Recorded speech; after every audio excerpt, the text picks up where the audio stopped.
Hi hello నమస్తే welcome to our channel. నేను అంకిత.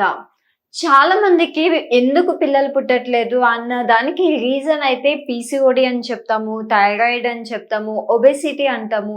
నెలసరి సరిగ్గా రాక పిల్లలు కనట్లేదు అనేసి అనుకుంటాము. అలాంటి వాళ్ళకి పిల్లలు పుట్టడం కూడా కొంచెం కష్టము రెగ్యులర్ వాళ్ళకంటే అనేసి డాక్టర్స్ కూడా చెప్తుంటారు. మరి ఐవీఎఫ్ పద్ధతి ద్వారా పిల్లల్ని కనే వాళ్ళకి ఇలాంటి ప్రాబ్లమ్స్ ఉంటే ఎలాంటి ట్రీట్మెంట్ ఉంటుంది, ఎలాంటి జాగ్రత్తలు తీసుకోవాలి? సో ఈ టాపిక్ పైన డిస్కస్ చేయడానికి నాతో పాటు ఫెర్టిలిటీ సెంటర్ డాక్టర్ శృతి ఉన్నారు. మేడం అడిగి మరిన్ని విషయాలు తెలుసుకుందాం. Hi ma'am. నమస్తే అండి. నమస్తే. అయితే మనకి యూజువల్గా కన్సీవ్ అవ్వాలి అంటే నార్మల్ వాళ్ళకి ఓకే. పిల్లలు పుట్టట్లేదు అంటే మెయిన్ రీజన్ వచ్చేసి పీసీఓడి అంటాము, లైక్ థైరాయిడ్ అంటారు, ఒబెసిటీ అంటారు, మనకి పీరియడ్స్ ఇర్రెగ్యులర్ అనేసి చాలా రీజన్స్ ఉంటాయి. వీళ్ళకి పిల్లలు పుట్టడం కష్టం అని అంటాము. సో మీది ఐవీఎఫ్ సెంటర్ కాబట్టి సో ఐవీఎఫ్ ద్వారా ఈ ప్రాబ్లమ్స్ ఉంటే ఎలా ఈ ట్రీట్మెంట్ అనేది జరుగుతుంది? సో అందరికీ తెలిసిన విషయమే. ఇర్రెగ్యులర్ పీరియడ్స్ ఈ మధ్య చాలా మందిలో చూస్తున్నాము. అండ్ జనరలీ ఫీమేల్స్ లో ఈ మంత్ ఫస్ట్ కి వచ్చింది అంటే నెక్స్ట్ మంత్ ఫస్ట్ కి రావాల్సిందే పీరియడ్. ఒక్క డే అటు ఇటు అయినా అది వాళ్ళకు ఒక పెద్ద ప్రాబ్లం లాగా ఫీల్ అవుతుంటారు. అంటే periods are so important for females generally. But అంత అవసరం లేదండి. మీకు పీరియడ్స్ అనేవి 26 డే సైకిల్ కానివ్వచ్చు, లేదా 35 డే సైకిల్ వరకు కూడా వెళ్ళొచ్చు. సో 30 డేస్ ఎగ్జాక్ట్లీ ఉండాల్సిన అవసరం లేదండి. సో బిఫోర్ ఒక 4 డేస్ ముందు వచ్చినా, దాటి ఒక 4 డేస్ తర్వాత తెచ్చినా భయపడాల్సిన అవసరం లేదు.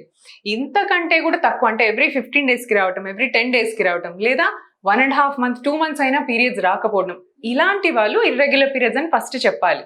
సో జస్ట్ 3-4 డేస్ అటు ఇటు ఉన్నప్పుడు ఇర్రెగ్యులర్ అని అనుకోవద్దు మనం. సో ఇర్రెగ్యులర్ పీరియడ్స్ రావడానికి మోస్ట్ కామన్ కాజ్ అందరికీ తెలిసింది, ఇట్ ఇస్ పీసీఓడి. పీసీఓడి అంటారు, పీసీఓఎస్ అంటారు, నీటి బుడగలు అంటారు, బబుల్స్ అంటారు. సో రకరకాల పేర్లు ఉంటాయి. ఇవన్నీ కూడా నథింగ్ బట్ పీసీఓడి. ఇది ఏంటి పీసీఓడిలో ప్రాబ్లం అంటే, పీసీఓడి ఉన్న వాళ్ళలో ఎగ్స్ కంటే కూడా అవసరమైన దానికంటే కూడా ఎక్కువ ఎగ్స్ ఉంటాయి వాళ్ళకి. నార్మలీ అమ్మాయిలలో రైట్ సైడ్ ఓవరీలో ఒక 6 to 8 ఎగ్స్, లెఫ్ట్ సైడ్ ఓవరీలో 6 to 8 ఎగ్స్ ఉండాలి.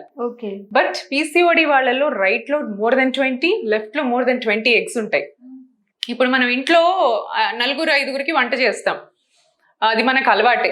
సడన్ గా 100 మందికి వంట చేయమంటే మనకు వస్తుందా? సో అంతే. సో ఇలానే సిమిలర్లీ మన బాడీలో ఉండే హార్మోన్ అంతా కూడా 6 to 8 ఎగ్స్ రిలీజ్ అవ్వడానికి అలవాటు పడింది. సో ఆ హార్మోన్ మన బాడీకి సరిపోతుంది. బట్ పీసీఓడిలో 20 to 40 ఎగ్స్ ఉండటం వల్ల మనకి రిలీజ్ అయ్యే హార్మోన్ సరిపోవట్లేదు ఆ ఎగ్స్ కి. అందుకనే వీళ్ళకి ఎగ్ గ్రోత్ న్యాచురల్ గా అవ్వదు. సో బయట నుంచి మనం ఎక్స్ట్రా హార్మోన్, ఒక హెల్ప్ తీసుకుంటే తప్ప వీళ్ళలో ఎగ్స్ గ్రో కావు. ఎగ్స్ గ్రో కానప్పుడు పీరియడ్ టైంకి రాదు. So this is the basic reason for irregular periods. Egg పెరగదు, పీరియడ్ టైంకి రాదనమాట. ఎప్పుడు ఎగ్ పెరుగుతుంది అనేది కూడా చెప్పలేము. సో ఇలాంటి వాళ్ళల్లో మనం కొన్ని ఇంజెక్షన్స్, మెడిసిన్స్ అలా ఇస్తూ ఉంటాం. సో ఇర్రెగ్యులర్ పీరియడ్స్ ఉన్న వాళ్ళు న్యాచురల్ గా కన్సీవ్ అవ్వచ్చండి. అదొక అపోహ మాత్రమే. వీళ్ళు న్యాచురల్ కన్సీవ్ అవ్వరు, వీళ్ళు ట్రీట్మెంట్స్ తీసుకోవాలి అని ఏం అవసరం లేదండి. చిన్నగా life style modifications, diet and proper exercise చేస్తే బ్యూటిఫుల్ గా కన్సీవ్ అయిపోతారు. సో దాంట్లో డౌట్ లేదు. అండ్ ఇంకోటి, వీళ్ళల్లో ఐవీఎఫ్ పద్ధతి ఎంతవరకు సక్సెస్ అవ్వచ్చు అంటే, పీసీఓడి వాళ్ళలో ఎగ్స్ ఇర్రెగ్యులర్ సైకిల్స్ రావటము, ఓవ్యులేషన్ కరెక్ట్ గా జరగకపోవడమే కాకుండా వీళ్ళలో కొంచెం క్వాలిటీ ఆఫ్ ద ఎగ్ కూడా తక్కువ ఉంటది అనమాట. సో ఎగ్ క్వాలిటీ అంటారు కదా, ఇప్పుడు మనం షాప్ కి వెళ్తాము, స్వీట్స్ కొనుక్కుంటాం, చూడడానికి స్వీట్స్ బాగానే కనిపిస్తాయి, తింటేనే కదా టేస్ట్ తెలుస్తుంది. సో ఎగ్ క్వాలిటీ కూడా విడుదల అయితే ప్రెగ్నెన్సీ వస్తేనే తప్ప అది మంచి క్వాలిటీ అని మనం చెప్పరాదు.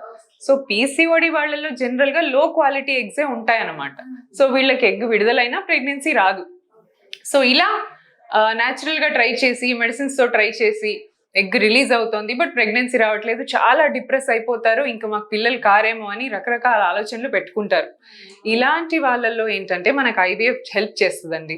సో బికాస్ ఐవీఎఫ్ లో యూజ్ చేసే hormones purified and very advanced టెక్నాలజీతో తయారు చేసిన హార్మోన్. సో మన బాడీలో రిలీజ్ అయ్యే హార్మోనే, కాకపోతే బయట ప్లాంట్ ద్వారా తయారు చేస్తారు.